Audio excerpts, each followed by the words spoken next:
जय हिंद मित्रांनो, 5 तारखेला तुमचे जे स्लॉट बुकिंग चालू होणार होते ते झाले नाही, त्यामुळे भरपूर विद्यार्थी हे परेशान आहेत.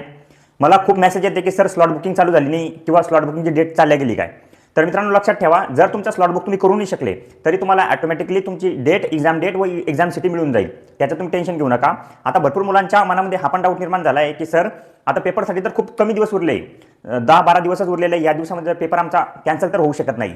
तर मित्रांनो लक्षात ठेवा, तुमचा पेपर हा पुढेही जाऊ शकतो. हे तर तुमच्यासाठी चांगलंच राहील की पेपर पुढे गेला तर तुम्हाला अभ्यासालाही वेळ मिळून जाईल, किंवा तुमचा पेपर टायमावरही होऊ शकतो आणि 1-2 दिवसात तुमची स्लॉट बुकिंग सुरू होऊ शकते.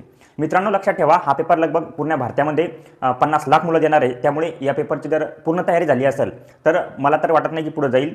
परंतु जर तयारी राहिली असेल, सर्व मुलांना जेव्हा फॅसिलिटीज आहे जसं की तुमचे कम्प्युटर वगैरे किंवा तुमचे एक्झाम सेंटर हे यामध्ये जर काही तयारी बाकी राहिली असेल तर नक्कीच SSC हा पेपर पुढे नेऊ शकते जास्तीत जास्त 1 महिना. तर तोच 1 महिना तुम्हाला अभ्यासाला चांगला टाईम मिळेल.